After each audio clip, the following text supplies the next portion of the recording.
aking mga kababayan, we are meeting for the nth time. I do not know how many, but I'm sure it would be a long, long train of meetings about yung problema. Now, gusto kong malaman ninyo, ang pag-usapan na lang dito, walang iba, hindi tayo lalabas. Mag-usap tayo ng COVID at ano ang resulta ng pumasok na yung virus na yan o virus. But I've been pronouncing it virus anyway. Ganon yan. So, hindi tayo maglabas dito. COVID lang tayo at ano ang problema na lumabas sa contamination sa ating bayan. So, let me, para maraming masagot yung maraming tanong ninyo,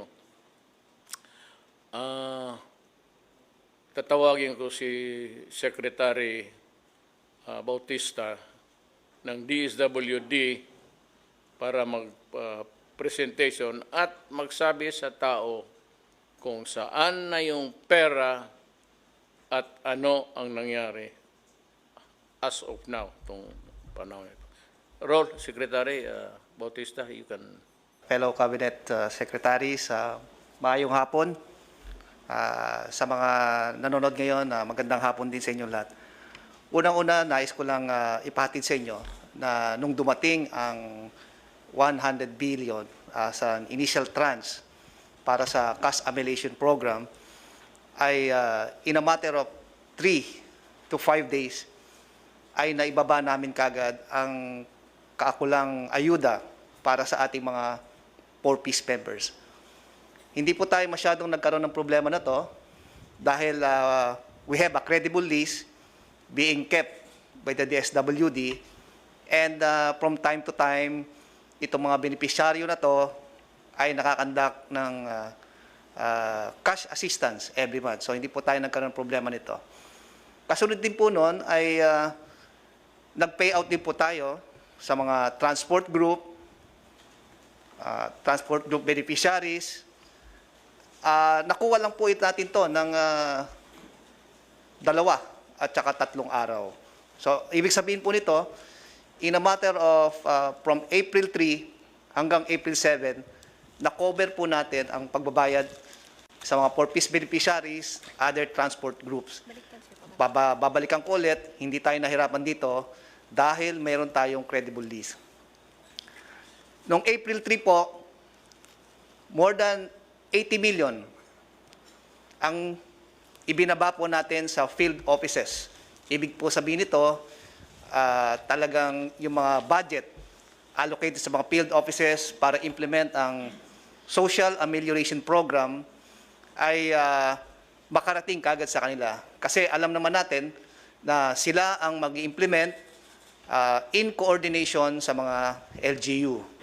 Nung natanggap po nila ang amount na 80 billion, ay dito na po nakipag-coordinate po sa mga local government units sa municipal, city, social welfare development para po i-transfer natin ang pondo sa kanilang LGU. Ang naging konsepto po nito ay sa tulungan ng AFP, PNP, DSWD personnel, other monitoring groups ay tutulong para sa implementasyon ng social amelioration program. Dito po naranasan natin na merong, sabi natin, naging problema kasi po ang listahan ng mga taong babayaran ay hindi po available. Siguro, ang in-expect po namin noon na ang LGU, dahil alam nila ang kanilang constituents, ay they have the profile, the names, the work, and other livelihood activities ng kanilang mga nasasakupan. Dahil po hindi rin nila masyado kabisado o sabihin natin ding may kakulangan sa mga listahan na yon, Dito na po nagkaroon ng problema. Pero kung tutuusin po natin ay ito po ang unang pagkakataon na dumaan tayo sa sitwasyon na to. Kaya naniniwala ko na sa unang sitwasyon na to, masasabi kong walang perfect na sistema. But as we continue to engage the LGU Municipal City Social Welfare Development Offices, we were able to identify and determine what are the gaps and the shortcomings. And hopefully in due time, we will be able to have it distribute the cash amelioration systematically and orderly. Nais ko lang i-emphasize dito para sa kalinawan ng lahat na ang cash amelioration program ay intended po para sa pamilya. Uulitin ko po, ito po ay intended sa pamilya. So, ibig sabihin nito na ang isang head of the family ay bibigyan po sila ng social amelioration card at dito po nila isulat ang kanilang profile. Bakit natin pinapasulat sila sa social amelioration card? Para po makita kung ano pa ang mga tulong na naibigay sa kanila. May mga pagkakataon na isang pamilya o ang isang miyembro ng kanilang pamilya ay benepisaryo rin po ng DOLE. Benepisaryo rin po ng Department of Agriculture or even DTI. Naayon po sa batas ng Bayanihan Law na dapat ang isang pamilya ay makakatanggap lamang ng 5,000 to 8,000. Depende sa minimum wage rate sa isang rehiyon. Ang magiging problema po natin to, kapag hindi po na-validate ang isang pamilya, magkakaroon po ng duplikasyon ng mga benepisyong ibibigay sa kanya. Ano pong magiging epekto nito?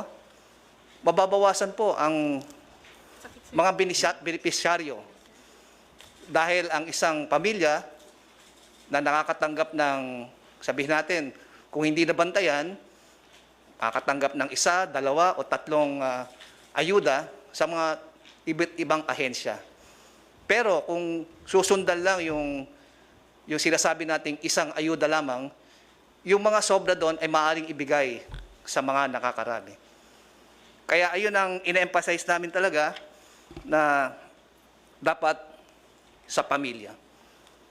Yung mga other documentary requirements, mga basic documentary requirements na kasunduan ng LGU Municipal City Social Welfare Development Offices ay kailangan po yan dahil sa transparency and accountability. Alam naman po natin na may mga pagkakataon na may mawawalang pera o hindi mabibilang ang pera,